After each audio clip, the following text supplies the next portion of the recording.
L'Algérie, il n'y a personne qui veut y vivre, il n'y a personne qui veut investir. D'accord? J'y ai été octobre de l'année dernière. Je suis resté 10 jours, j'étais content d'en repartir. D'accord? Alors ferme ta gueule, toi et l'Algérie.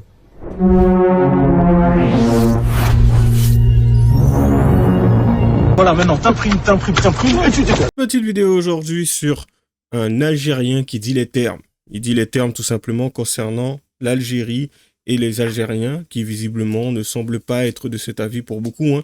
Après, tu me diras, il s'agit du point de vue de l'opinion d'une seule et unique personne, effectivement.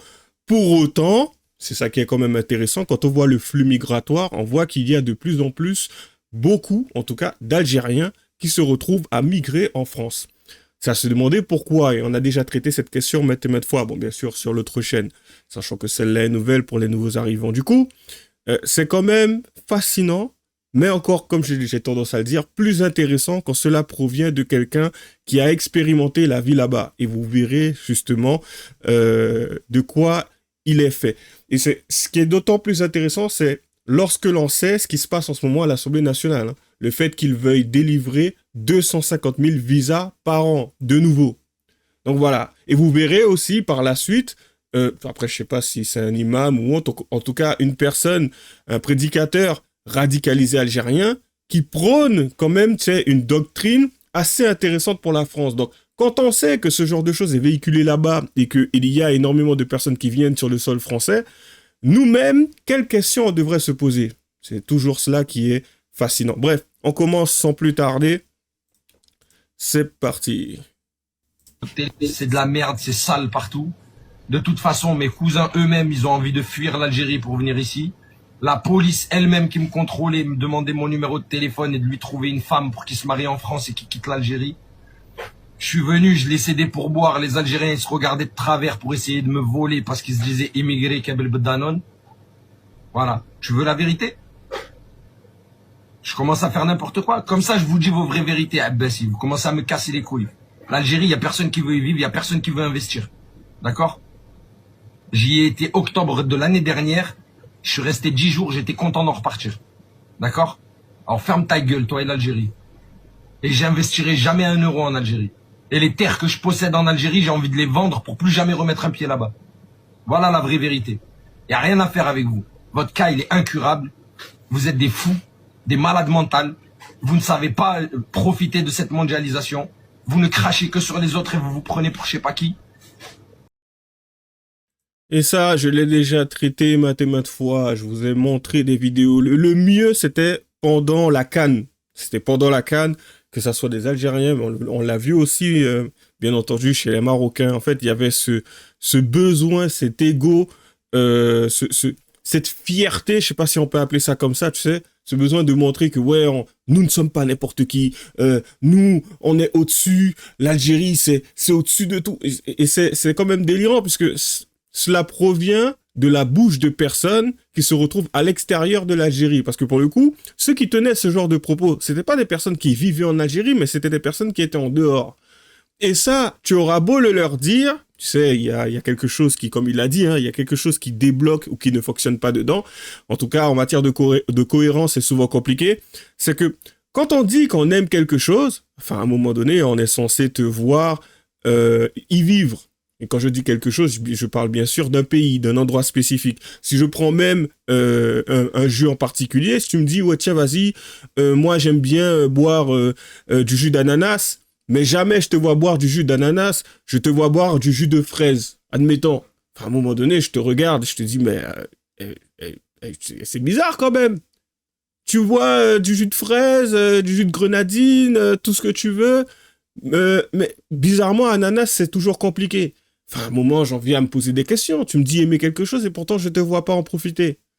C'est pas comme si on était en pénurie. Pourtant, ta sélection, elle est bien spécifique. Donc, j'en viens à me poser des questions. Et ça, tu vois, pour l'avoir traité maintes et maintes fois, c'est toujours aussi intéressant de voir que beaucoup semblent totalement déconnectés ou semblent être incapables de donner une réponse cohérente. Tu vois? T'en as certains qui viennent te dire oui, mais je viens en France pour pouvoir profiter et tout, parce que la situation est intéressante, mais après, je ferai en sorte d'investir au bled. Mais en fait, pourquoi pas directement rester là-bas et faire en sorte d'améliorer la situation de ton pays, contribuer à l'économie de ton pays. C'est partir ailleurs, prendre, et puis, soi-disant investir, parce que ces fameuses personnes qui investissent, en fin de compte, ils ne retournent pas, ou à la rigueur, ils retournent pour faire leur retraite. Donc, ils auront passé la majeure partie de leur vie en France. Enfin, je trouve ça quand même assez drôle pour quelqu'un qui semble mettre en avant presque systématiquement l'Algérie. De la même façon qu'un Français viendrait dire, oui, la France, c'est le meilleur, c'est le best, c'est l'endroit où tu vis, tu existes, tu profites. Enfin, là-bas, on est en sécurité, on est bien. Et pourtant, tu vis en Australie. Ça n'a pas de sens. Vous entendez beaucoup de Français parler de cette façon-là. Ah, la France, c'est bien, mais il le dit en vivant ailleurs, au Canada. Non. Mais bon, pourquoi pas. Allez, on poursuit. Vous vivez qu'avec des systèmes D en pensant que c'est la technologie. Voilà la vérité. Et vous salissez tout le monde. Vous vous prenez pour je sais pas qui. Vous essayez de ramasser les pourboires. Même au Sheraton, je payais une tartelette, on essayait de me la facturer 2 fois plus. Et entre eux, ils se faisaient des regards parce que Zmegri Kabir Danone. Voilà, tu veux la vraie vérité? J'aime pas l'Algérie. J'aime pas, j'y ai été, j'ai mes parents enterrés là-bas, j'aime pas. Quand j'y vais, c'est pour voir mes parents et je me casse. C'est bon? Je n'aime pas l'Algérie. Je n'aime pas y vivre, je n'aime pas y passer mes vacances, je n'aime rien de là-bas. C'est bon? C'est bon ou je t'en rajoute encore? Tu veux la vraie vérité? Je suis allé ouvrir un compte en banque pour ouvrir un coffre pour mettre mes économies et tout l'or que j'ai amassé pendant ces années. Elle jouait avec mes couilles, la banquière. Elle puait l'huile d'olive, grosse bagarre avec son hijab, qui me disait « Non, je t'ouvre pas le compte si tu fais pas la pièce d'identité algérienne. » Parce qu'elle avait la nerf que j'avais le passeport algérien et la pièce d'identité française. Elle s'amusait à me mettre que des bâtons dans les roues. Fin de compte, je suis reparti de la banque dégoûté. Vous avez une mentalité de merde. Quand quelqu'un il veut investir, vous le désespérez, vous rentrez dans sa tête, vous le chamboulez, jusqu'à lui-même il est dégoûté, il veut plus rien faire. Vous poussez les gens à bout, que eux-mêmes rêvent de fuir le pays. Personne n'a envie d'investir en Algérie parce que votre mentalité elle est pourrie. Quelqu'un il vient souriant, vous lui enlevez le sourire. Vous faites des trucs de traîtres, des trucs de khadder parce qu'on est des immigrés. Vous nous rabaissez parce que soi-disant on a grandi avec du Danone et du Nutella. Alors ferme ta gueule avec l'Algérie, d'accord? Trop du cul, va. Je passais 10 jours, les 2 derniers jours je regardais derrière moi qu'il m'arrive pas quelque chose que je puisse rentrer en France correctement. Trop du cul, va.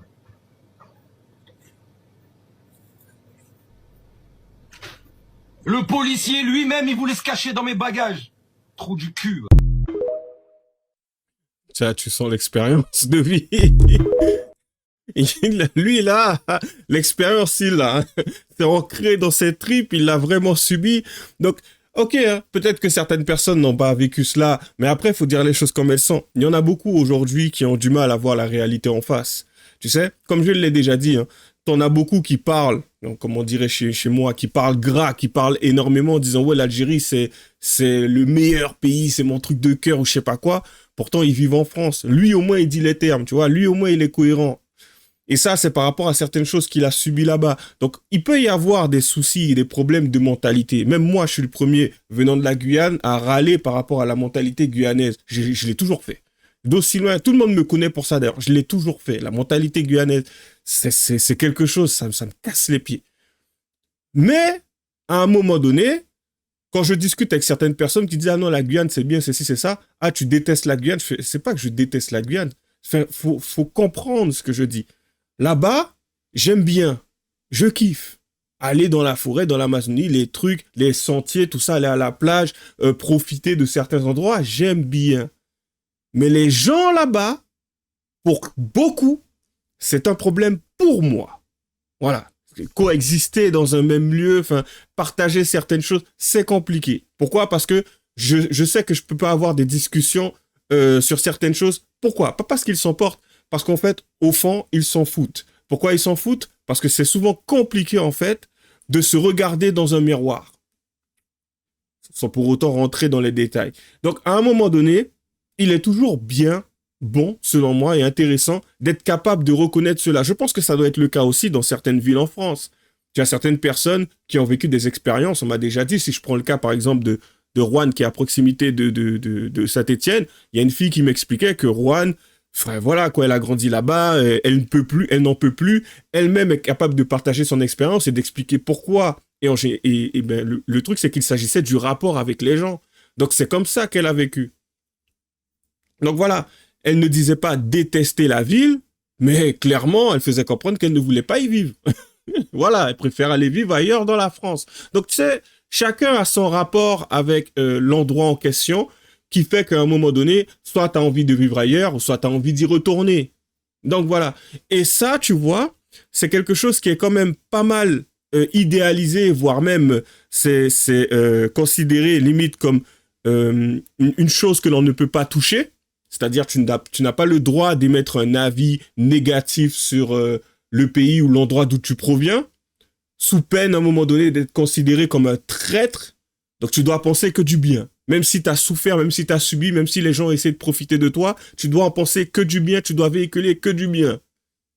Si c'est pas du fascisme, ça. Bref. Et comme j'ai dit, on va faire le petit parallèle avec ce qui se passe en ce moment à l'Assemblée nationale, le fait qu'ils veuillent repartir sur le fait de délivrer 250 000 visas par an. C'est parti. Proposé par Madame Edwige Diaz pour le Rassemblement national. Merci Madame la Présidente. Ma question s'adresse à Monsieur le ministre de l'Intérieur. Monsieur le ministre, je me fais le relais de très nombreux Français qui ont découvert avec effroi les déclarations de votre ambassadeur en Algérie.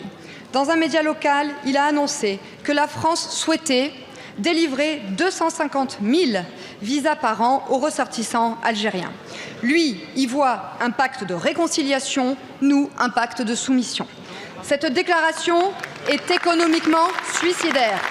Je rappelle que depuis que les macronistes sont au pouvoir, ce sont 260 000 premiers visas qui ont été délivrés à des Algériens, soit la population de Bordeaux. En plus, 40% des Algériens de plus de 15 ans ne travaillent pas, n'étudient pas ou ne sont pas à la retraite.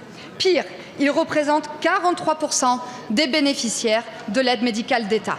Et c'est sans compter le coût stratosphérique de l'aide publique au développement, des impayés aux hôpitaux, des fraudes aux pensions et prestations sociales, des étudiants qui n'étudient pas, des clandestins non expulsés, ainsi que leurs frais de justice et d'hébergement. Mais cette déclaration est aussi diplomatiquement délétère.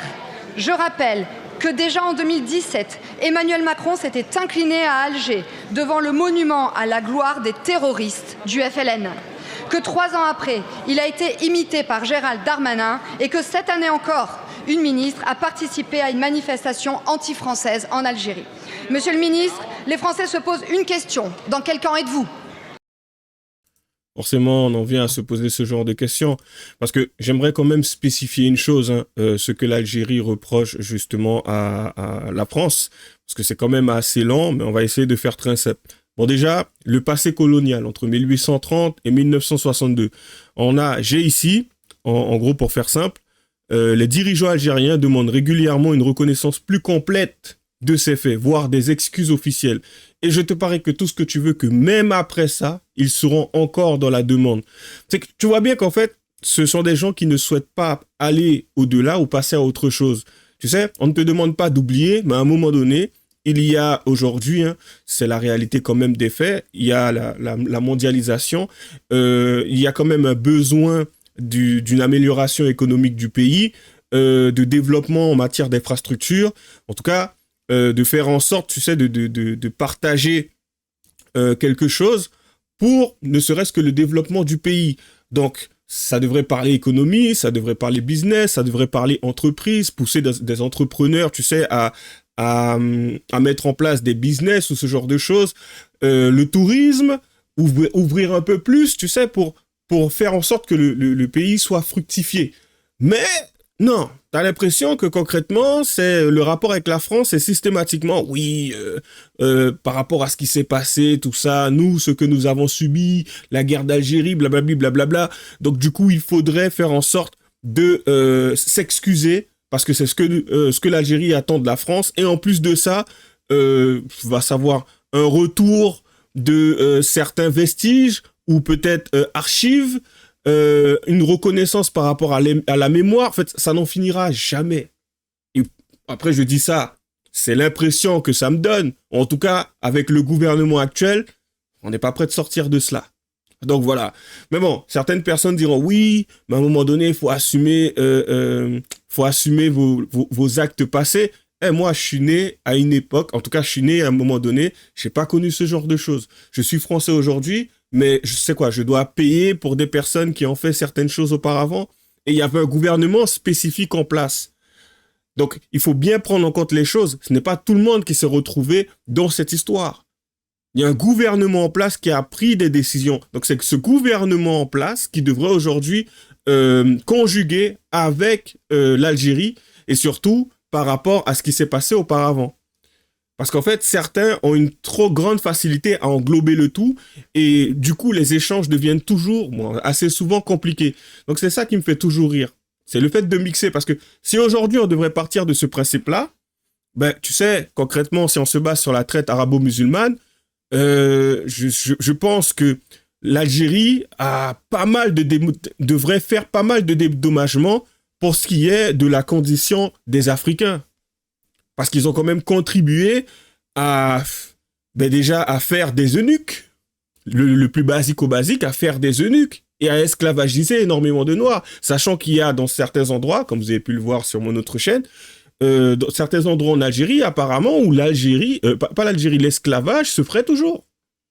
Mais enfin, on poursuit. Du coup, comme je l'ai dit, la mémoire, les archives, ça râle aussi par rapport à la politique française sur le Sahara occidental. Ça, j'ai l'impression que ça n'en finira jamais. Les visas et la circulation des personnes, d'où le fait qu'ils veuillent donner 250 000 visas par an, plus le traitement des ressortissants algériens, parce qu'apparemment, selon l'Algérie, les Algériens subiraient de la discrimination. Bah, à un moment donné, je suis désolé, mais quand les chiffres révèlent que au niveau des étrangers, c'est eux qui se retrouvent au plus haut en matière de chiffres, bien sûr, dans les centres pénitentiaires, on en vient quand même à se poser des questions. Donc, la réalité, les faits sont là, mais du coup, les Algériens subiraient plus de discrimination. Ben, peut-être que s'ils se tenaient plus tranquilles, ils ne vivraient pas les choses de cette façon-là, parce que ce n'est pas simplement, encore une fois, de la discrimination, ce sont des faits que j'ai déjà traités maintes et maintes fois. Après, peut-être que je devrais ressortir les chiffres pour vous les montrer. Mais enfin, on verra ça au fur et à mesure. Du coup, juste après, comme je l'ai dit, nous avons tous ces aspects-là qui fait que on en vient nous-mêmes à se demander quel est l'intérêt pour la France aujourd'hui de se soumettre à ce point-là. C'est à se demander, en fin de compte, la France est dans quelle position à l'heure actuelle pour se retrouver en fait à offrir ce genre de présent, de cadeau à l'Algérie. Et après, on souhaite se faire respecter par d'autres pays. C'est juste délirant. Là, on est là en train de s'agenouiller pour... Bref, on poursuit. Merci beaucoup, Madame la députée. La parole est à Monsieur Jean-Noël Barrot, ministre de l'Europe et des Affaires étrangères. Merci, Madame la Présidente, Mesdames et Messieurs les députés. Permettez-moi, Madame la Présidente, devant la représentation nationale, de dire la solidarité du gouvernement avec les deux agents du Quai d'Orsay en charge des programmes de soutien à la population iranienne qui ont été brutalement menacés et violentés par des officiers de sécurité du régime et dans un acte gravissime qui ne restera pas sans conséquence. Vous évoquez notre relation avec l'Algérie. Vous auriez pu d'abord avoir un mot alors que la Coupe du Monde vient de se terminer pour notre compatriote Christophe Glaise. Puisque vous ne l'avez pas fait, je veux vous signaler que grâce à notre mobilisation diplomatique, nous avons pu hier lui rendre la 3e visite consulaire depuis le début du mois de mai. Je m'arrête là rapidement parce qu'en fait, on lui a posé une question sur quelque chose et ça n'a rien à voir. Le mec, il parle de rendre hommage. En fait, dis que t'en as rien à foutre de la question et que tu as envie de donner la réponse que tu souhaites. Ou tout simplement, ne prends pas la parole. Enfin, ne te moque pas de certaines personnes. Enfin, à un moment donné, on est beaucoup, je pense, de Français à se demander, mais comment ça se fait qu'on se retrouve dans cette position face à l'Algérie? Enfin, on se pose des questions. Et toi, tu nous parles de quelqu'un qui... Mais cette façon, c'est l'art et la manière qu'a toujours eu ce gouvernement en place, là, qui est là depuis quand même pas mal d'années, de se moquer, de se foutre de la gueule des Français, pour dire les choses telles qu'elles sont. Bref, on poursuit. Il va bien en dépit de l'épreuve qu'il traverse et il a chargé nos agents qui lui ont rendu visite de remercier les nombreux Françaises, les nombreux Français qui lui adressent des encouragements par voie épistolaire. Quant à la question des visas, je veux d'abord vous dire que depuis que la crise a éclaté avec Alger, les délivrances de visas ont baissé de 20% l'année dernière par rapport à l'année précédente, principalement en raison de la restriction à notre réseau diplomatique décidée par le gouvernement algérien. Depuis, nous avons engagé une nouvelle dynamique avec les autorités algériennes dans l'intérêt de la France et des Français, puisque nous avons des intérêts à défendre en matière migratoire, en matière de sécurité, de lutte contre le narcotrafic ou encore de lutte contre le terrorisme. Il n'y a aucun... En quoi délivrer 250 000 visas va améliorer la situation, par exemple, du narcotrafic? Quand on pense à Algérie, en général, ce qui vient en tête concernant le narcotrafic, c'est DZ Mafia. Donc, en quoi ça améliorerait la situation de faire venir plus d'Algériens sur le sol français? Sachant qu'il y en a certains qui ont une vision de la France, enfin, qui considèrent la France, qui nourrissent une doctrine de haine contre la France et qui seront tentés de rejoindre justement ce groupe qui est la DZ Mafia. Donc, en quoi ça améliorerait la situation? En fait, c'est comme je le dis, hein, c'est l'art et la manière de se moquer des Français, mais d'une force. Et forcément, on a des Algériens qui entendent et qui voient ça et qui rigolent. Parce que pour le coup, c'est à se demander si en fin de compte, on n'a pas des... Mais je crois que je l'ai toujours dit, c'est la France contre les Français. C'est tout. C'est tout ce qu'il y a à dire dessus. Un objectif chiffré, notre politique ne répond à aucune logique de volume, ni à aucune logique de quota, mais tout simplement à l'appréciation de la défense de nos intérêts.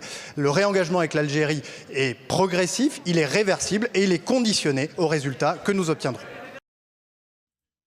Le mec, il parle des intérêts que la France aurait par rapport à l'Algérie, mais il n'explique pas le fond. Quels sont ses intérêts?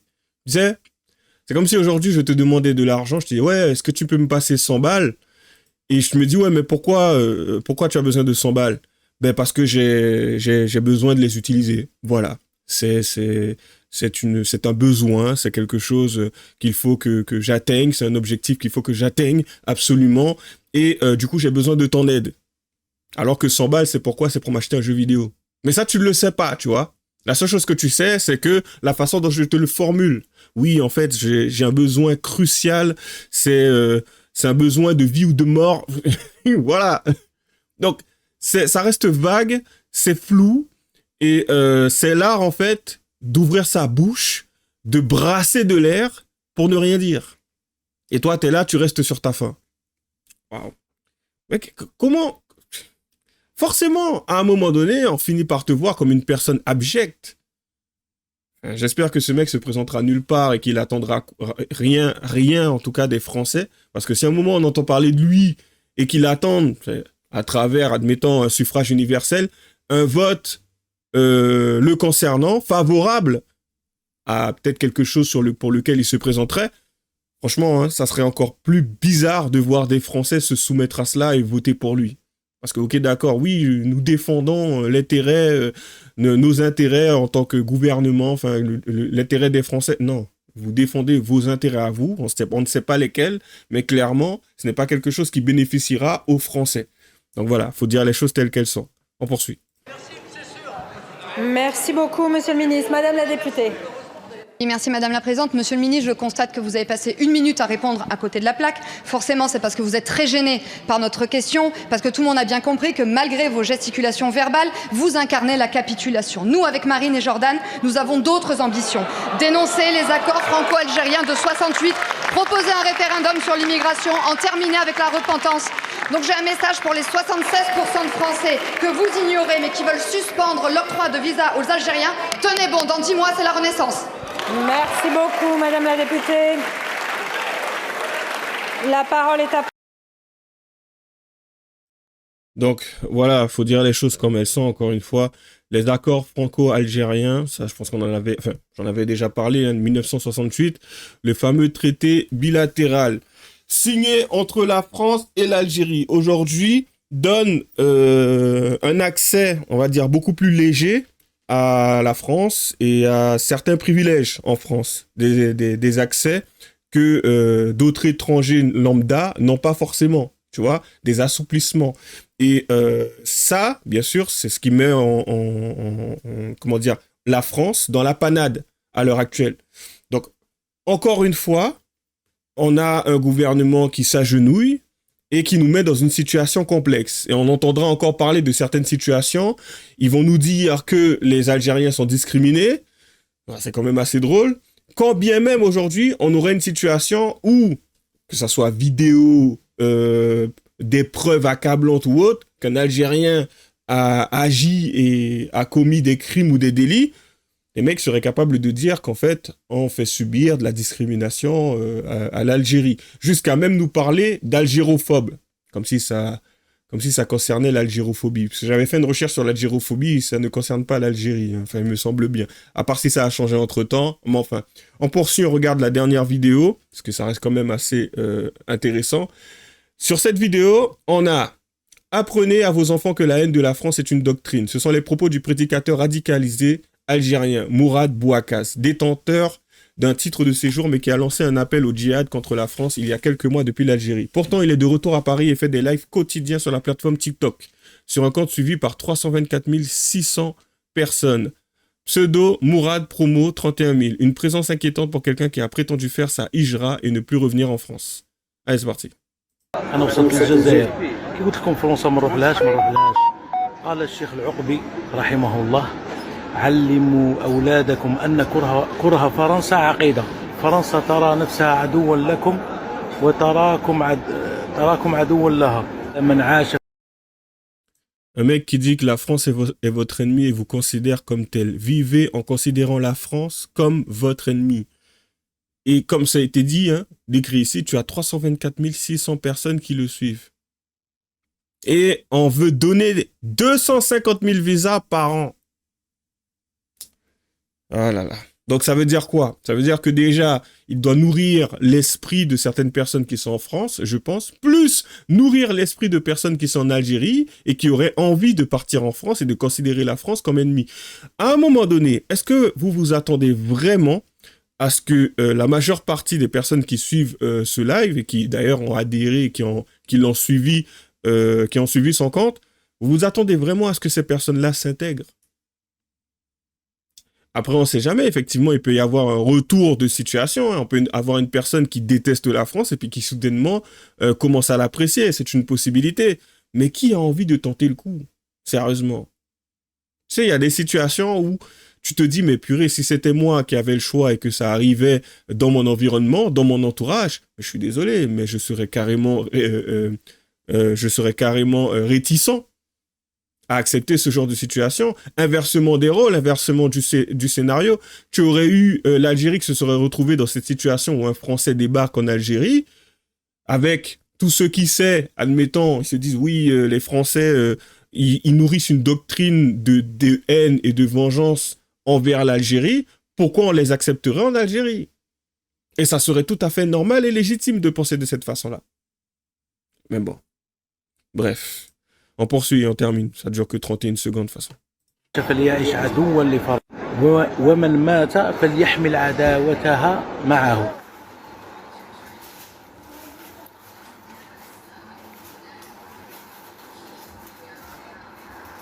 أنا وصلت للجزائر كي قلت لكم. Et là, on le voyait clairement en France, tranquille, profiter. Je crois qu'il était sur une terrasse en train de manger. Et ça, tu vois, c'est hallucinant. C'est juste hallucinant. Mais pas nouveau, quand même. Franchement, hein, selon moi, ce gouvernement devrait répondre de ses actes à partir de 2027. C'est-à-dire toutes les personnes qui se sont retrouvées dans ce gouvernement de près ou de loin. Et je veux dire par là, les ministres, présidents ou autres, franchement, normalement, on devrait leur poser quelques petites questions, tu vois, qu'ils rendent des comptes. Parce que c'est de l'abus ce qu'ils ont fait subir à la France, fait surtout aux Français. Mais enfin bref. D'autant plus qu'ils ont parlé en notre nom. Qu'ils se sont pavanés dans d'autres pays. Aujourd'hui, on est arrivé de plusieurs pays. Hein. La France n'est plus considérée, n'est plus vue comme ça l'était il y a peut-être 20, 30, 40 ans. Donc voilà, t'en as beaucoup qui voient la France comme un endroit où il ne fait pas bon vivre, ou totalement insécure. La sécurité est au plus bas. Tu ne peux pas te reposer sur la police, sur les services publics. Si tu as un souci, l'hôpital, c'est quasi fichu. Donc, qu'est-ce que tu as envie de faire quand tu te retrouves dans ce genre de situation? Voire même, tu vis en France aujourd'hui. Tout ce qui te vient à l'esprit, admettons que la gauche passe, ou voire même tout simplement un LFI passe, mais tout ce qui te restera comme possibilité, comme opportunité, si je peux appeler ça comme ça, c'est de partir, vivre ailleurs. Et j'exagère pas. Bref, comme d'habitude, lâchez les j'aime pas, les commentaires. Et puis, bonne chance à nous. À la prochaine.